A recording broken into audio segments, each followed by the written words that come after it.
premier avantage, je vais bénéficier de tout ce dont un projet bénéficie. Et ensuite, l'autre avantage, c'est que vous allez pouvoir créer des onglets.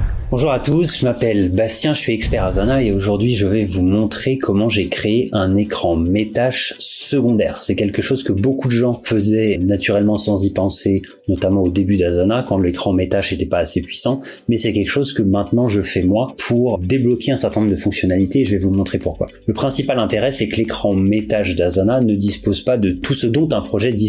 Il y a un certain nombre de choses comme par exemple la timeline, la chronologie ou les onglets personnalisables en haut de la vue projet. Ces choses-là n'existent pas encore dans l'écran métâche et donc c'est intéressant, c'est important dans certains cas d'utiliser un second écran métâche. Alors je vais vous montrer comment on fait. Je vais déjà créer un projet qui va en fait accueillir les tâches en plus de l'écran métâche. Vous pouvez évidemment l'appeler comme vous voulez. Je vais prendre une équipe de test et je vais créer le projet. Donc c'est un projet qui va être vide au départ évidemment. Ce que je vais faire, c'est que je vais aller dans mes tâches et en fait je vais aller dans la partie personnalisée, dans les règles et je vais créer une nouvelle règle. Ajouter une règle personnalisée. Le déclencheur de cette règle, ça va être le fait qu'en fait une nouvelle tâche m'a été assignée. N'importe quelle tâche qui m'arrive, il va falloir l'envoyer dans ce nouveau projet. Donc on va mettre ajout d'une tâche à mes tâches, c'est un déclencheur qui existe de manière native. On va pas mettre de conditions, ça s'appelle, c'est le nom du deuxième bloc ici, on n'en met pas, ça ne sert à rien dans ce cas-là. Et l'action qu'on va faire, c'est qu'on va déplacer ou ajouter à un autre projet la tâche, et en l'occurrence, on va ajouter cette tâche aux mes tâches secondaires. Donc ça, il suffit de publier la règle et on est parti. Alors, gardez bien en tête, pour les règles, c'est toujours le cas, les règles ne sont pas rétroactives. Donc là, toutes les tâches qui me sont assignées à l'heure actuelle ne partiront pas dans l'écran mes tâches secondaires.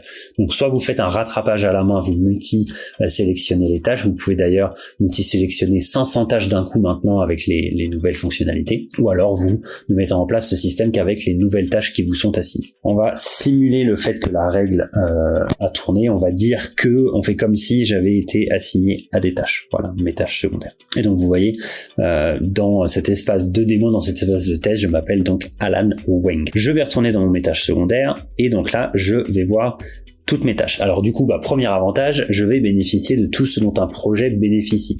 Notamment, je vais pouvoir personnaliser en haut les onglets.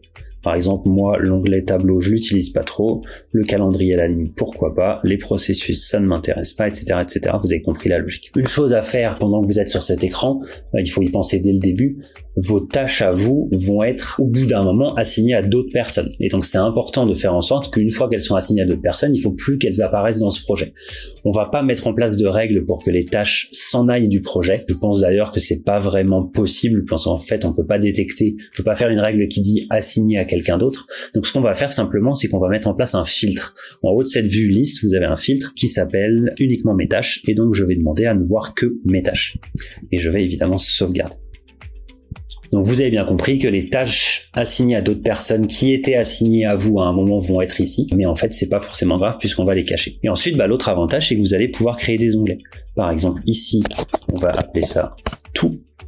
Ici je vais créer une copie et je vais l'appeler par exemple en retard. Et je vais rajouter d'autres filtres. Par exemple, date d'échéance à terminer avant aujourd'hui. Donc on a tout, on a en retard, on peut en créer d'autres. Moi par exemple, dans mon cas, dans notre Asana à nous, on a un type de tâche, un menu déroulant type de tâche qui se remplit tout seul avec devis, facture, meeting, connaissances, guide, etc.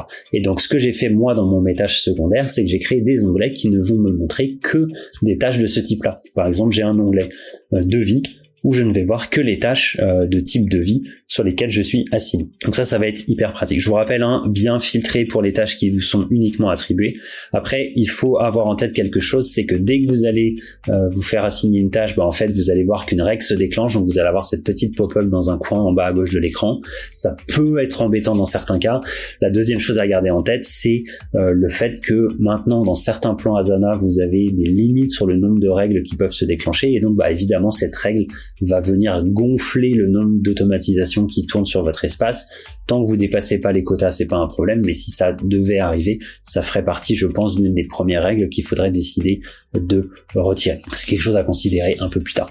Donc voilà comment faire un métage secondaire. Je pense que ça fonctionne assez bien en complément du métage classique qui utilise des sections.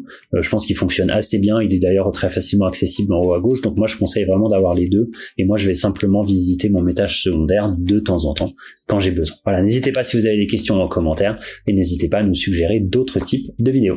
À bientôt.